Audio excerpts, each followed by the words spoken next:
bridge playing family, but he's also the founder of the Danish School of Bridge Association and the chair of the Danish Youth Committee.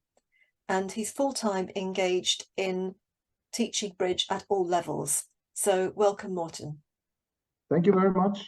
And well, I want to talk about what we now here regard as our biggest problem. In 2015, we started our school bridge program, obviously with not too many schools. And at that time, we thought the biggest problem was to get into the schools and to to try and teach the kids. We found out that relatively quickly that it was not too hard to get into the schools, but as the years went by, we had quite a few kids through our lessons, and we lost too many of them. In the beginning, we thought that, oh, when we have taught bridge to the kids, then bridge clubs would take over and invite the children or the kids to come and play, or someone else would do that. But it turns out that it's too tough. There are not enough opportunities for new players to come and play. So we lose too many of them, even they are very interested in playing. We simply see them play and have fun while they are in the lessons. But then when the course has ended, we lose them. And we've been thinking about what can we do about this. And obviously the main reason is that there's not enough opportunities for the young players. So you can look at some of the solutions. Obviously, these solutions are in a perfect world. It would be just great if there were youth bridge clubs that could welcome the young players to come and play. It would be great if it was easy to arrange after-school activities, maybe from 4 to 6, like a lot of sports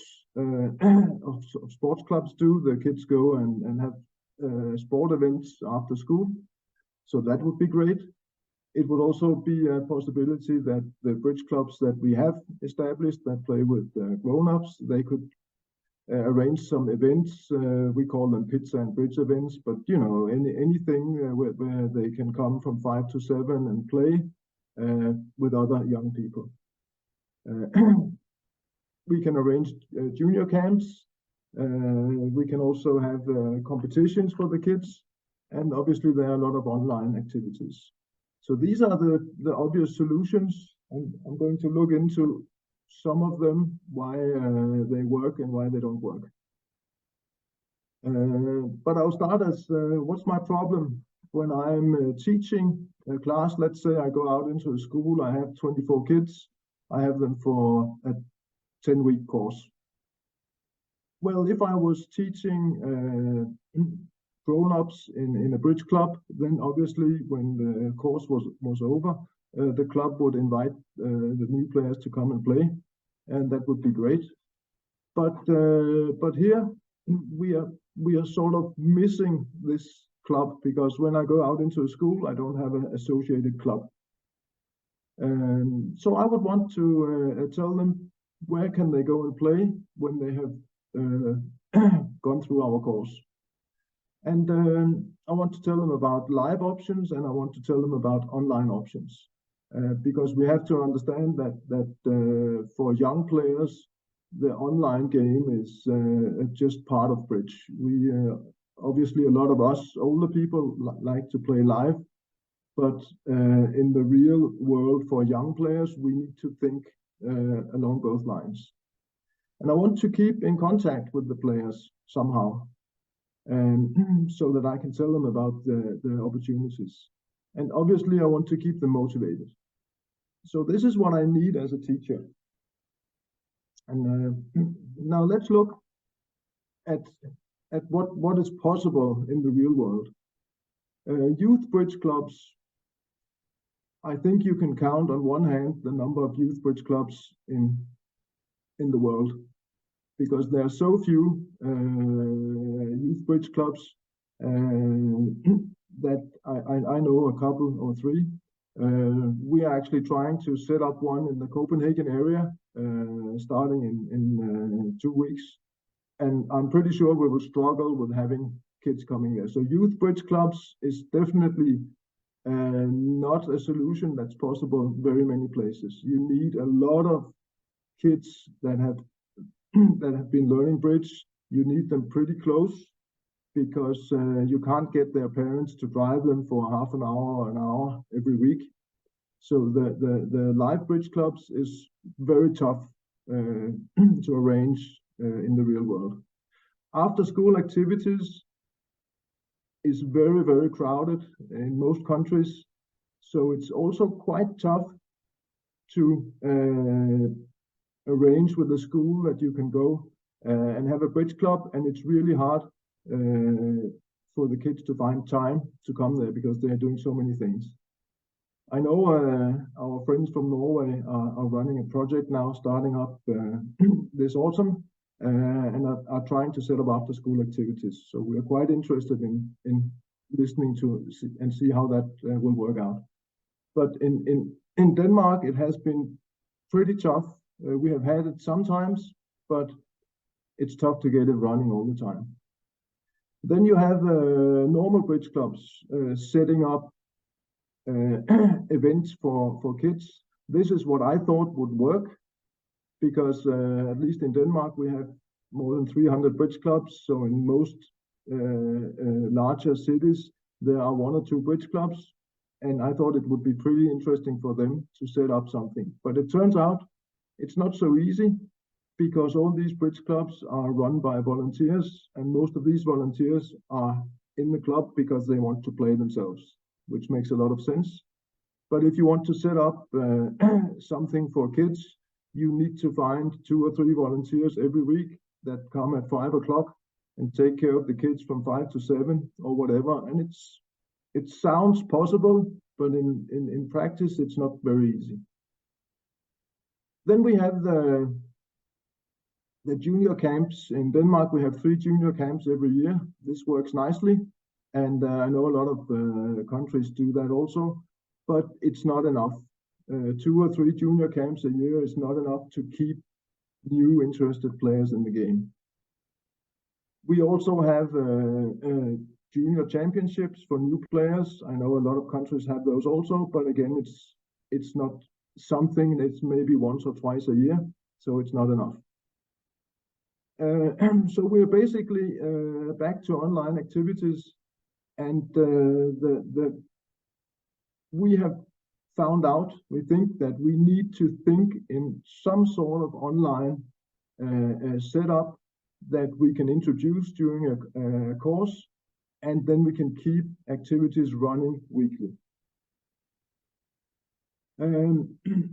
What I have done here over the summer, because this was something I've been thinking of for a lot of years, but now I sort of said, okay, I need to talk to someone who can help me set this up.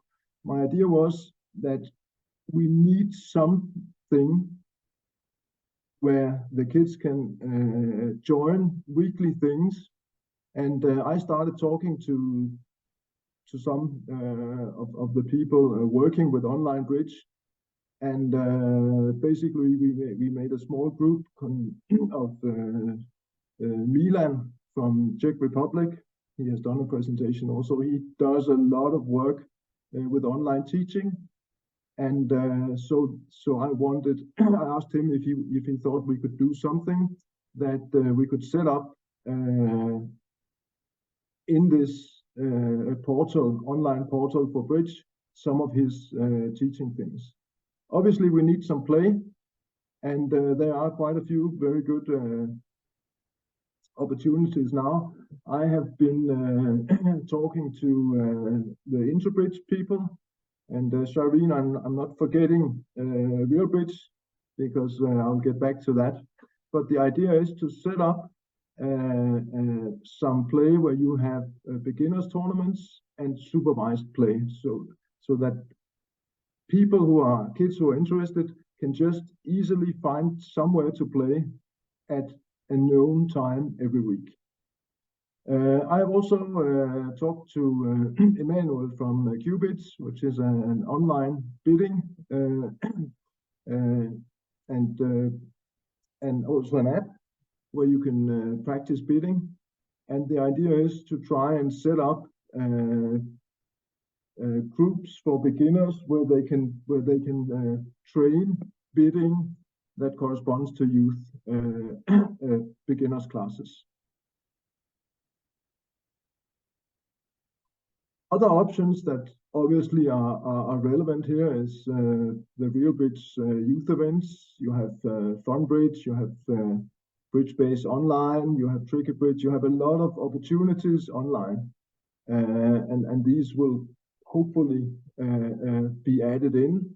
But our idea is to try and start with a portal where kids can find easily way to play bridge. And now here is how I hope it could work. Usually in Denmark, when we have a bridge teaching event, we start with an introduction where we have all the kids in maybe 7th grade. Then we have, let's say, 10 weekly lessons of 2 hours or something like that. And then it's over. So what we need to do is that in one of the last lessons, we will, on our teaching screen, we will show them this app or portal where they can play with other kids and come in and either play individually or as a pair or in a group. And the idea is that we want them to have this bookmarked on their phones, and that they have tried it, so that we can get all these kids that are interested in the game, that they know where to go and play. And what we are working on right now is simply to set up a website where we have opportunities for teaching, for playing, for bidding, and then we will add the different online opportunities, and we want to show them how this works, because our problem is that if we don't show it during the bridge lesson, then when they have finished playing bridge, they are just lost for us. And our idea is to try and make this first in English. Our website will basically be in English, and we will invite people from all over the world to join in, because we need quite a lot of kids to come in and try this. The idea of startup is that we are basically now working on how should it work. It will be individual games. It will be beginners tournaments, supervised play, and bidding groups where they can compete with their friends, so that when we start this up, which will be hopefully here in November, December, but it always takes a little longer time than you think. But then we will send to all the countries that we know and invite them to come and join us, because I know there are a lot of countries that do quite a lot of work in trying to set up teaching of young people, and a lot of the people I talk to tell me we see the same problem, that we can have quite some success with setting up teaching classes and teaching kids, but then we lose too many of them. So what we want to try and do here is to make a place where all people who are teaching bridge to young players, obviously any player can join, but we have had focus on young players, can try and use this, show it to their students, and say, this is a list of weekly events that you can go in, and you will know that you will play with basically beginners, or depending on what games they join, beginners or a little bit more experienced, but they know they come in and they play in a supervised way, where we have lessons that are easy to go for new players. We have individual games, we have bidding competitions, so that they know when to do this. And we need individual games because a lot of the kids do not have a partner. They just play with whoever they're sitting with, and then we need to let them try and work also in individual games. So our idea is basically that that we hope that all the people who are working with the teaching of young kids will show this portal or website to their kids and say, oh, this is a way where you can find opportunities to play bridge, even though maybe your course or your class has ended and you don't have a class to go and play, you don't know where to go. And whether or not it will work, obviously we don't know. But what we do know is that if we don't try to give these options to the kids, then we are losing too many of them. And all of you who have been teaching young people know that if you take a class of, let's say, 24 people, there's at least 10 of them who really like playing bridge. And we think it's a pity that we lose all of these because we don't have anywhere to send them. So this is basically what we are going to try. And I don't know if any of you have any comments to this or questions about what we will do, but the idea is that all people who are teaching bridge to young kids should try and introduce their classes to this website so that they know what opportunities they have also when the class is finished.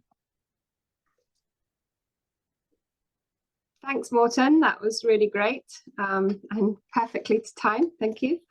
Yeah, I mean, there's a few questions coming in. I'm sure there might be some more. So you mentioned this online portal that's being developed. Could you say a bit, has this been a very costly thing to produce? How have you funded it? No, it's basically we are getting help for free. So basically now there's no cost. The people behind Qubits and IntroBridge are setting up some groups and helping us. And we're getting some help from people setting up a website for us. Basically people who agree that, who are doing work for trying, for teaching kids to play bridge, and understand that we need to do something here to try and not lose them. And what about the safeguard? For now, there's no, we're not paying anybody anything, and it's free of cost.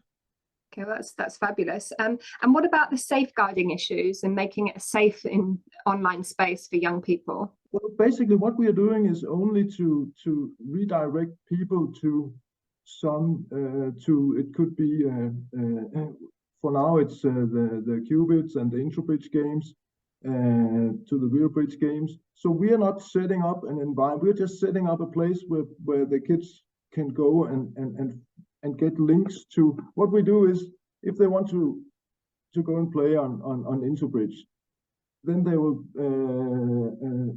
get into a room that's sort of for school kids. So what we're doing is try to help them to get into some of these already existing applications, but the people behind these applications set up some groups so that we know when you come in here and play, it's a supervised play for kids.